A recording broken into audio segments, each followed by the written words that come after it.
President Obama today delivers a $3.7 trillion spending blueprint to Congress. Our chief Washington correspondent Peter Cook is here with us in New York. He's going to be speaking with the man responsible for putting that budget together. Peter.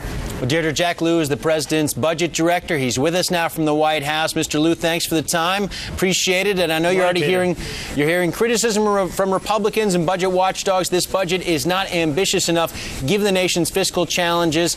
Are you being accused here of punting? You know, the president's putting out a very ambitious budget. It's a budget that would reduce the deficit he inherited, cutting it in half by the end of his first term. It would set us on a path towards having our fiscal house in a place where by the middle of the decade we're paying our bills and not adding to the debt.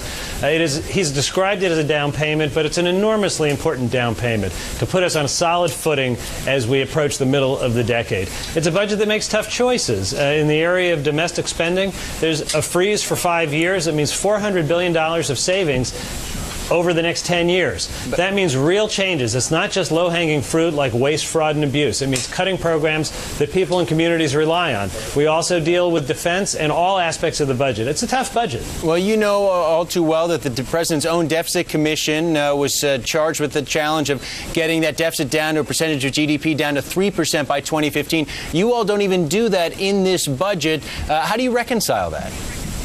You know, the goal that the Fiscal Commission had was 3% of GDP, and in that year we hit 3.2% of GDP. Coming from 10.9 down to 3.2, I think that is a huge accomplishment, and we hit 3% just a year or two later. We stay in the zone of 3% for the rest of the decade.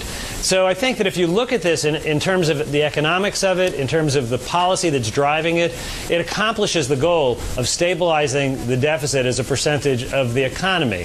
It doesn't finish the job. There's a lot more work to do. And the president's reached out and said we need to work on a bipartisan basis to deal with the long-term challenges. But we need to start by tackling what's right in front of us, and we can't wait years to do that. Thanks again to Jack Lew for sticking with us from the White House. He's the president's budget director.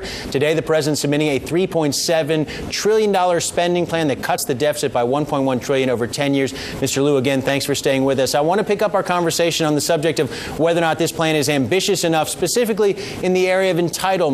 There are questions already being raised by budget hawks that this budget does not really tackle that issue in any way. Are you all, again, avoiding the major issue here? Peter, you know, I've been working on these issues for most of the last 30 years, and I know that it would make a lot of people happy for there to be a big, bold proposal, but my experience over the last 30 years is that when you put a proposal out there before you've laid the foundation for a bipartisan discussion, it actually doesn't move the process forward. It often moves it back.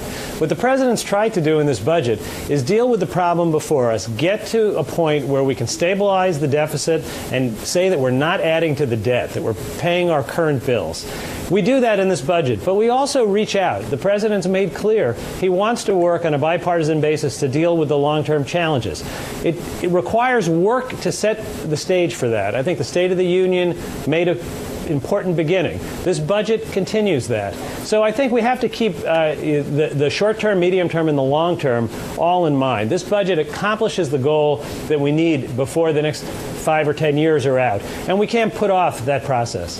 Let me ask you about the short term then. If we're not talking about the long term at this point, you've got Republicans threatening to cut $60 billion from the current fiscal year. What's the likelihood that we're actually going to see agreement on that? Are we looking at a government shutdown on March 4th? I think that if you look at our budget, we have an overall comprehensive, responsible plan to deal with reducing spending and investing in the future. We would bring spending down to the lowest share of the economy that it's been since Eisenhower was president. I think we're going to have to work with the Congress as we go through these next weeks and make sure that we can get agreement on reducing spending and reducing the deficit. I hope that we're not going to be looking at that kind of a situation. I don't think anyone believes it would be the right or responsible thing for the government to shut down. I hope it doesn't come to that. One thing a lot of people in the business community have been paying attention to is this plea from the SEC, the CFTC, for adequate funding to enforce the rules and regulations put in the Dodd-Frank legislation. Can you explain to us what this budget does to make sure the SEC and the CFTC gets those funds?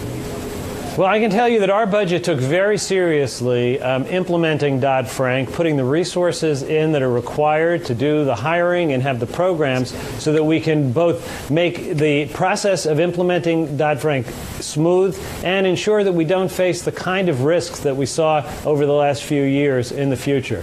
In a tight budget environment, that will be challenging. We're going to say that, as we put this budget forward, that that's a kind of choice you have to make. But we obviously have a long road ahead of us. The president's budget is the first step. All right, Jack Lew, he's the president's budget director, joining us from the White House. Appreciate the time. Thanks very much.